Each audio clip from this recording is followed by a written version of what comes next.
जय श्री कृष्णा। आज बहुत अच्छी बात है। साधु कौन है? जिसका मन सदा हुआ हो वह साधु है। हमारा मन, हमारी इंद्रियां, हमारे विचार हमारे वश में हो, हम अपने मन को समझ सकें। एक महात्मा जी रहते थे। वो सारा समय ध्यान में रहते थे, ध्यान में, तपस्या में, इसी में रहते थे। माला फेरते रहते थे, माला जपते रहते थे। उनकी कुटिया, वह कुटिया में रहते थे। उनके सामने एक वैश्य का घर था। कुटिया के सामने एक वैश्य का घर था। वैश्य का काम तो आप जानते हैं कि गलत होता है, पर वो अंदर से बहुत अच्छी थी। सारा समय कहती थी, मुझे कैसा जन्म मिला है, कैसा कर्म है मेरा, हमें ये काम करना पड़ रहा है। वो साधु देखो कितना अच्छा है, भगवान से जुड़ा हुआ है, भगवान का राम नाम जपता ही रहता है, भगवान का नाम जपता रहता है, सारे समय राम राम जपता रहता है। माला उसके हाथ में रहती है।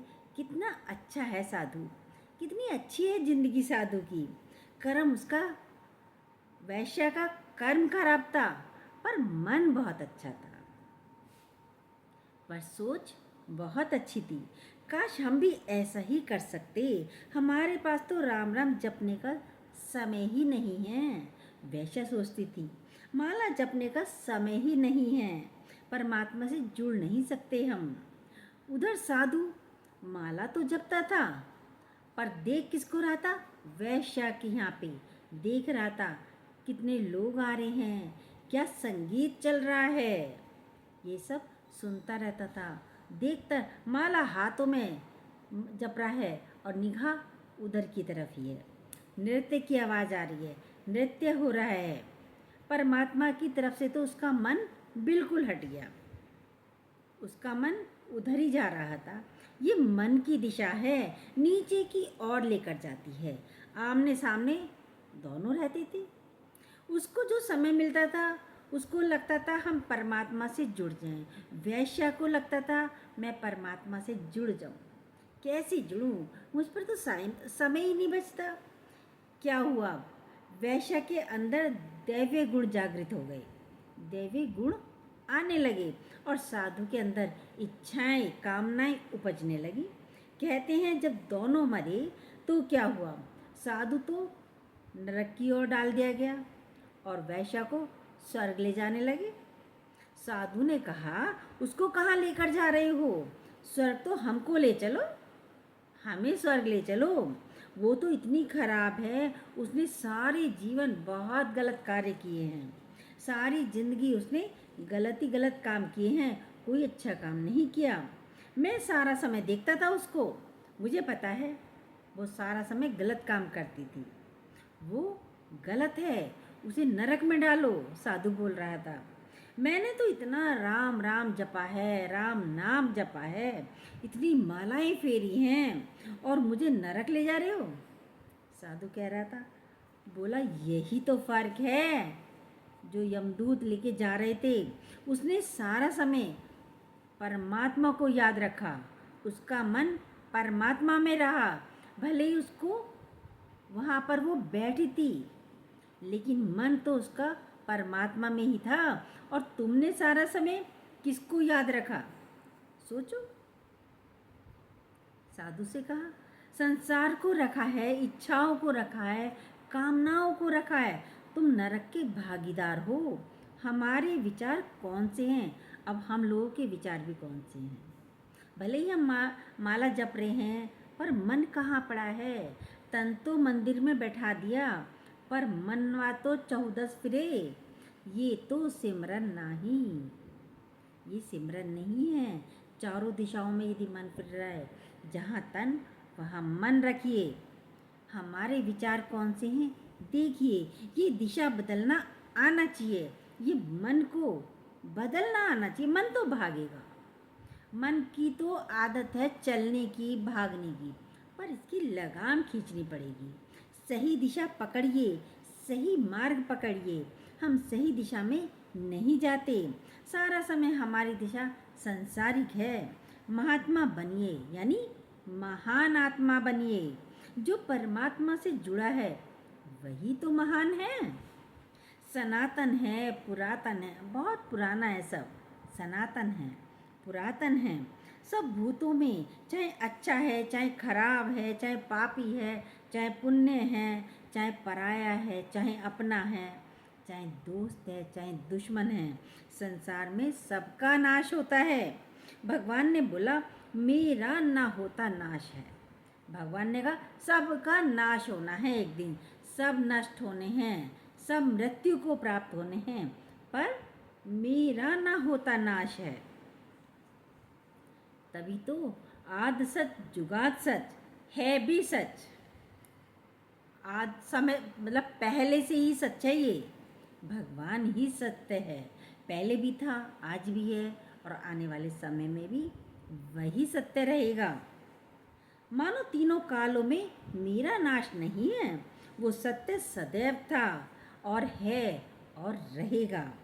उसका नाश नहीं होता, जिसका क्षय नहीं होता, इसलिए ओम को बोलते हैं ओम में स्थिति रहे, ओम में ही स्थिति रहे। नाम जपो, नाम जपो, सब कहते हैं नाम जपो, नाम जपो। नाम, ना मैं, मतलब ना मैं नहीं हूँ। नाम का मतलब क्या है? ना मैं नहीं हूँ। महात्मा जन अक्षर रूप जानकर इस संसार में परमात्मा के अलावा कुछ है ही नहीं। हर जगह परमात्मा ही दिखना चाहिए। तेरा ही सिमरन, तेरा ही ध्यान हो। जब आपके भीतर दुनिया आती है, संसार आता है, तो आपकी धारा नीचे की ओर चली जाती है, दैवी गुण आप में नहीं आते। जब हमारे भीतर संसार माया नहीं होगी, तब हम देवी प्रकृति में आएंगे। जब संसार माया हमारे अंदर नहीं होगी, तब हम देवी प्रकृति में आएंगे। आपके अंदर तो घूम फिर कर संसार आ जाता है। बेटी, बेटा, दोस्त, दुश्मन, इच्छाएं, कामनाएं आपके भीतर पनपती रहती हैं, भीतर पनपती रहती हैं। अभी खत्म हुई, फिर से आ गई। देखिए अपने अपने को, किस वक्त आपका चित्त परमात्मा से जुड़ा होता है। जितने भी भक्त हुए हैं, उनका चित्त परमात्मा से जुड़ा हुआ था। गोपियों का चित्त कृष्ण से जुड़ा हुआ था, मीरा का चित्त कृष्ण से जुड़ा हुआ था, प्रहलाद का चित्त भगवान से जुड़ा हुआ था। क्या हमारा जुड़ा है? देखिए, संसार तो नाशवान है, चलायमान है, हलचल है। जब हम परमात्मा से जुड़ते हैं, तो कौन सा दुख, कौन सी पीड़ा और कौन सी हलचल हमारे अंदर रहेगी? नहीं रहेगी। जब भगवान से जुड़ गए तो कुछ है ही नहीं। उस एक रस अवस्था में महारास हो जाता है। वो रस आपके भीतर पनपने लगे, वो रस आपके भीतर पनपने लगेगा। आनंद स्रोत बह रहा, फिर क्यों उदास है? जब अंदर से आनंद का स्रोत बहेगा, झरना बहेगा, फिर मन वह उदास नहीं होगा। चलते फिरते आप प्रफुल्लित रहेंगे। जो सारा समय परमात्मा से जुड़ गया, हमारा परमात्मा के अलावा कुछ बचा ही नहीं, खाली परमात्मा ही रह जाए। भजते मतलब याद रहता है, भगवान को हम भजते हैं। इसका क्या मतलब है भजते का? मतलब याद रहे, याद रहता है। भज ना, दूसरा हो तो दूरी हो, पर दूसरा तो कोई है ही नहीं, फिर किसको भजे? समझिए, फिर किसको भजे? भजे माना याद करना। शुरुआत में कहा जाता है, अभी शुरुआत में कहा जाता है भजो, राम नाम जपो। ये शुरुआती पढ़ाई है, ये भी ज़रूरी है। जिन्होंने अभी तक लिया ही नहीं, उनको ABCD जिसको नहीं आई, वो BCom, MCom, MA कैसे करेंगे? नहीं करेंगे। पहली सीढ़ी तो चढ़ो, भजो, नाम जप करो, तभी करते करते तब ऊपर की सीढ़ियाँ चढ़ोगे। ये भगवान के नाम का झुनझुना है, भजना। मंत्र पंडित लोग क्या करते हैं, संत लोग क्या करते हैं? मंत्र देते हैं, इसलिए जो शुरुआत में जाते हैं मंत्र दे दिया, मंत्र जपो।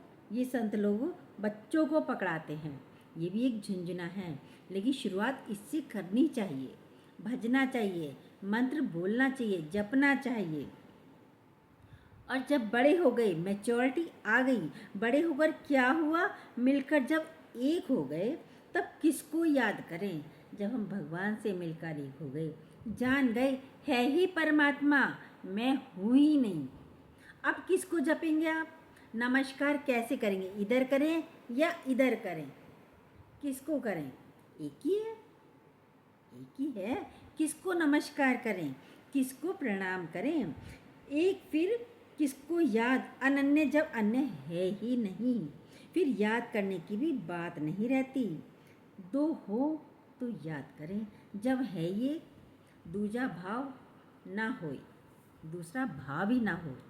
दो में झंझट है। निरंतर भजो, निरंतर मतलब निरंतर, जिसमें कोई अंतर नहीं हो। घड़ी एक बिसरू राम को, तो भ्रम हत्या मोह होए। ये कबीरदास जी ने कहा था, एक घड़ी भी राम को बिसरू मतलब भूल जाऊं तो समझ लो भगवान की हत्या कर रहा हूं मैं, तो मैं परमात्मा से अलग हो जाता हूं। जब दोनों मिल गए तो कैसे भूल सकते हैं? जब दोनों एक ही हो गए तो कैसे भूल सकते हैं परमात्मा को? अनन्य ये मन से हमें मानना है। सारा दिन खिचड़ी पकाते रहते हैं। क्या खिचड़ी पकाते हैं? कैसी खिचड़ी पकाते हैं? सुनिए। जंगल में गए थे शिकार के लिए अकबर और बीरबल। देर हो गई, भटक गए जंगल में। सामान तो साथ रहता ही था जब शिकार के लिए जाते थे। बीरबल को बोला, जाओ बीरबल खिचड़ी बनाओ। बीरबल गए, पूछा रख दी? बोले हाँ रख दी, चढ़ा दी मैंने चूल्हे पे खिचड़ी। अरे बीरबल बन गई खिचड़ी, 10 मिनट हो गए, 15 मिनट हो गए, 20 मिनट हो गए, 1 घंटा हो गया। अरे बीरबल पक गई खिचड़ी? अभी नहीं पकी, पक रही है। अरे कितनी देर और लगेगी, खिचड़ी ही तो है, कैसे देर लग रही है? बोला बीरबल ने, अभी पक रही है। भाई खिचड़ी क्यों नहीं पकी अभी तक? 1 घंटा हो गया, 2 घंटे हो गए। अरे तूने पकने रखी भी है? अकबर ने कहा। अरे हाँ मैंने पकाने रख दी। अब बोले जाओ मैं ही जाकर देखता हूँ। अकबर बोले हमें तो भूख लग रही है, जाकर देखता हूँ। गए, देखा तो खिचड़ी तो ऊपर पेड़ पर टंग रही है, और हांडी खिचड़ी की ऊपर पेड़ पर टंग रही है, और आग चूल्हा नीचे रखा हुआ है, चूल्हा नीचे जल रहा है। अब बताओ खिचड़ी पकेगी? पक सकती है, जब अग्नि ही वहाँ तक नहीं पहुँच रही तो कैसे पकेगी खिचड़ी? हांडी इतनी ऊपर है और आग जमीन पर है, क्या कभी खिचड़ी पक पाएगी? नहीं पक पाएगी, खिचड़ी नहीं पकेगी। परमात्मा से भी आप इतनी दूरी बनाकर बैठे हो। परमात्मा को हम चाहते तो हैं, मिल जाए, दर्शन हो जाए किसी तरीके से, लेकिन कितनी दूरी है? जैसे बीरबल की खिचड़ी के बराबर। हांडी ऊपर, परमात्मा ऊपर, और हम नीचे। आग तो लग रही है, चाह तो रहे हैं, पर जब आग वहाँ तक नहीं पहुँचेगी तो खिचड़ी नहीं पकेगी, परमात्मा नहीं मिल पाएगा। कच्चे के कच्चे रह जाते हैं, आपकी खिचड़ी नहीं बनती है। कच्चे के कच्चे रह जाते हैं। खिचड़ी में क्या होता है? दाल चावल, दाल चावल मिलकर एक हो जाते हैं तो यही तो खिचड़ी बनती है। यानी हम और परमात्मा मिलकर एक हो जाएं, संसारिक नहीं रहें। तू और कहीं, मैं और कहीं, ये नाम का सजदा कौन करे? अनन्य भी नहीं रहे, अनन्य अन्य भी ना रहे, मतलब मैं भी नहीं रहूं, मैं भी गुम हो जाऊं। यह है ऊंची अवस्था, लेकिन बहुत ऊंची अवस्था है। तो खिचड़ी कैसे पकेगी? पता चला, हमें बीरबल की खिचड़ी नहीं पकानी। परमात्मा से मिलकर एक होना है तो परमात्मा को अपने नज़दीक लाना पड़ेगा, और नज़दीक लाने के लिए अंतःकरण की सफाई ज़रूरी है। और साथ में सत्संग की बातें रोज़ आप सुनते रहेंगे, तो जब अंदर झाड़ू लगती रहेगी, पोछा लगता रहेगा, तो अंतःकरण को करना नहीं पड़ेगा, स्वतः ही साफ हो जाएगा, और हमारी खिचड़ी बन जाएगी, दाल चावल मिक्स हो जाएंगे, यानी परमात्मा और हम एक हो जाएंगे। जय श्री कृष्ण। आपको ये अवधि ये बातें अच्छी लगती हों तो प्लीज़ जो न्यू हो सब्सक्राइब कीजिएगा, बेल को दोबारा प्रेस कीजिएगा, अपनी लाइक और कमेंट भी ज़रूर कीजिएगा।